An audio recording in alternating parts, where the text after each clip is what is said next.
This is everybody's day. This is everybody's day. Things that you can say about yourself. When I shared with you that I was not going to graduate because the project I did for 9 months, my process was 9 months. My last 2 weeks of finishing, my lecturer, my supervisor, our HOD, needed to go for a conference in Kenya. He came back after 2 weeks to say, hey, that your project. I said it has finished because I was not the one controlling the rate. It had been catalyzed. So it was supposed to end in 2 weeks. He said, I was not there for the last 2 weeks. I said, yes, sir. You went for a conference in Kenya. He said, so I didn't see the end. So you will come back next session to start again.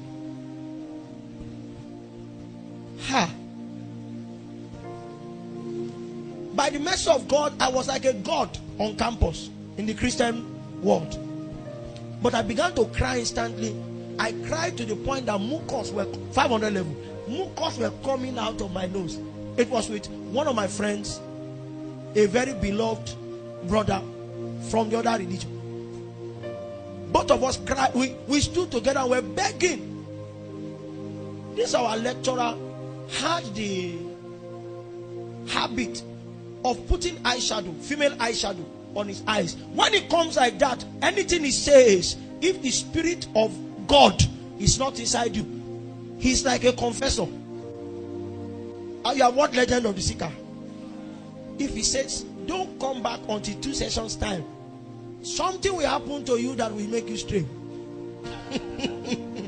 Even the VC, he doesn't come in, he comes in late to Senate meetings. Because he believes that when that thing is on, the VC is his subject. Until he met a VC who was like unto him. So he came late and that VC said, my friend, walk out.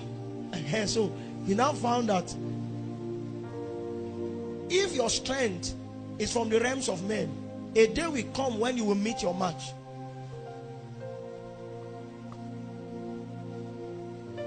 I wept. And I saw that my friend cleaned his eyes. And when I tried to check what made his tears cease, it was that he had confidence in a man who was going to give him a line to recite. And that if he stays reciting that line, he will be able to undo the power of, we used to call that in Tiro. I now remember that, it means that this thing is actually not about a lecturer. It's a battle of gods. So I receded into my own conclave. And I went to that point where we had gathered in 100 level to stop the gates of death on our campus. And I began to call on the name of the Lord. You won't pray until you find out that you are weak. May you arrive at Enos very early. I prayed for about 3-4 hours. And God promised me was going to come. As I was going to my lodge, the Lord said, don't go. Go to the front of his office and stand and real tongues on his door. I didn't even know what I was saying. But the next time we met, what he said was, submit your work. He didn't check through. He just signed on the first page. He said, go and mass produce and I will sign. And if they ask you any question you don't know, say that I'm your supervisor. That's how I graduated. When my friend saw that I had deliverance, he also came. His lips were moving. He told us that what they told him to say was to say 3,000 times. One line. God is good to you. He must not, he cannot, if you greet him, he can't greet you. Once that thing is in motion. And he had a counter.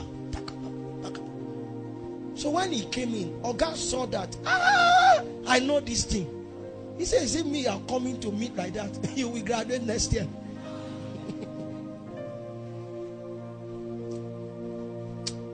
Vain is the arm of flesh.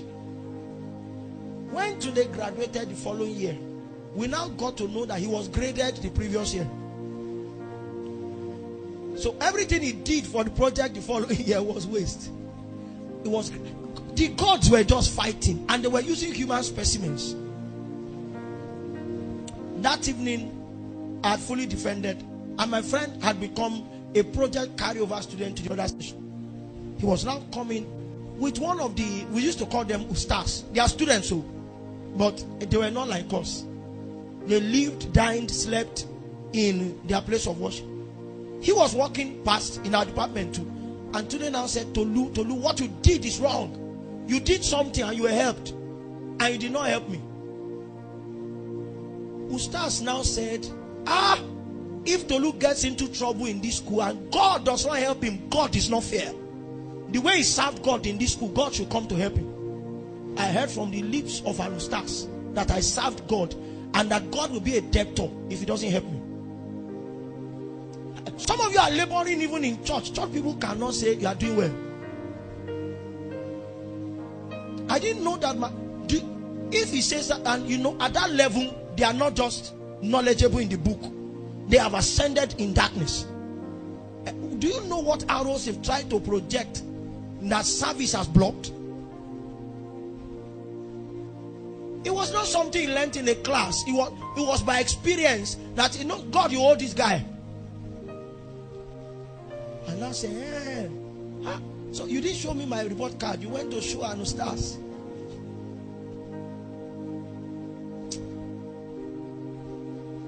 It pays to serve Jesus. I speak from my heart. He always be with us if we do our part. Yes, there's nothing.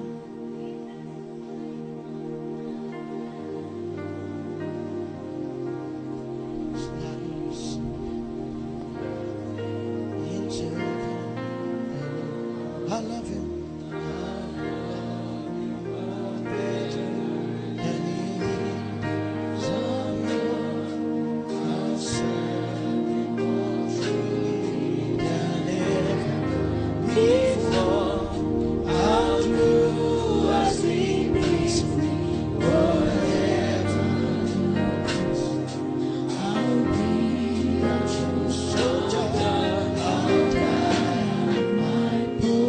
There's a lesson I want to bring out quickly, and I'll join into the fellowship of this name of God. Is that, you see, there are things, or they are, we call them the attributes of God. There are attributes of God that the world may not be able to see because there is no mortal to provoke its advertisement. God is this thing, but nobody has aligned so that God can manifest himself to be that thing. Israel didn't understand the economy of the miracles of God until there was a man who said, I may be a stammerer, but I will obey you. The sustained service, the devout nature of Daniel was a gift of expression to God. Is somebody getting me? There are homes that are represented here, and they are not only represented by persons, they are represented on the sheets that you have written.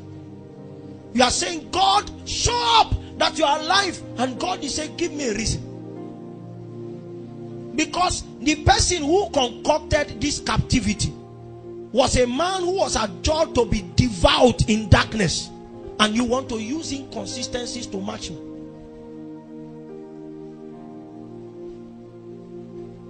The person who spoke the words that brought the captivity, the one who opened the gates of death. Now, as I'm speaking now, the Lord is reminding me. He told me before, but he's reminding me. Now, there are two individuals in this meeting. Two. Yes, two. These two individuals, the family was fine until death struck. And the impact of that death, though it has been long, it has stayed. Because it came with that death opened the gate of a waster. When that happened, there was still goodness in the home. But as the family journeyed away from that point where that particular person died, the family has been wasted. Wasted financially, wasted in strength, potentially wasted. Who are those two people? I want to pray before I continue. If God is bringing it up now, it means that there's something he wants to do. Just come forward. We'll pray for you. What we'll do tonight is to close those gates. Life was good until death struck. And it has been a journey down the line in ways. If you are coming, come quickly. I don't have time.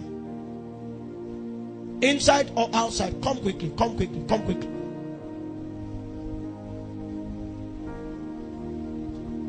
You don't need to wait for another person. It won't be, we didn't come to play. We came seriously. Now I need one of the ministers to, I need to interview them. No, you can move back a little. Move back a little. So Timothy, I want to know the story. You can stand there. Good. No, stand there, my dear. My dear.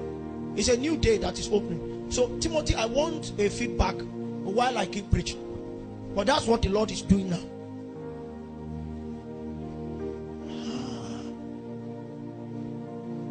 There are 3 other families who are designed to become like this. These 3 families have their breadwinners in critically ill states. The icons of those families, the ones that ensure that there's food in the family, are currently critically ill. And what the enemy ultimately wants to do is to quench those lives so that the rest will waste. You can join this line. Where was I? Okay.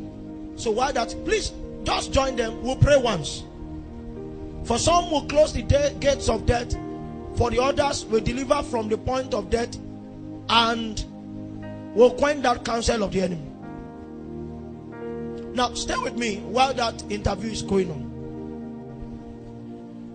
The one who has been brought into the economy of the life of God, and I'm very, very careful about advertising that life, because that's the first experience of God that you had.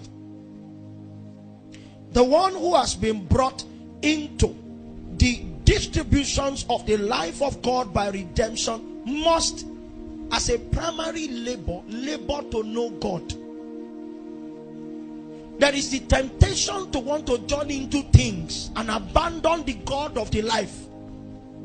You must labor to know God. For according to scriptures, the fullness of the experience of the possession of the God life is arrival at a knowing. You must know Him.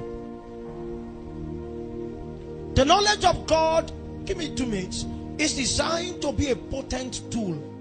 A potent tool. For according to the revelation in Daniel 11:32, the Bible says that with flattery he shall corrupt them that have done wickedly against the covenant, but they that know their God. That knowledge is not mental. It began as experiential knowledge, and it now furnished cognitive knowledge. What it means is that you first experienced it, and because of the experience, you can now differentiate it. That is in a class of its own.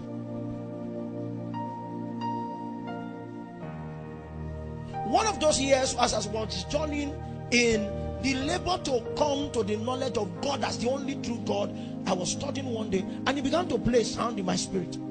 You are God all by yourself. You are God all by yourself. You created all the universe. You are God all by yourself. So I worship at your throne, and I bow before your feet. You created all the universe. You are God all by yourself. That song came out of a knowing. We did a classification, and you know when they do Project Fame, those who go home don't go home at the same time. So with us, it's like you're watching Champions League. Some people will go home at the preliminary rounds, and then they now per match. That's how we're cutting up. They were cutting up. Some fell into the class of powerless. Shango survived powerless because he's powerful. Are you with me? One of the places where Shango was cut off was living. I know you think Shango is alive. I'll show you that the life he has is not in the class of God.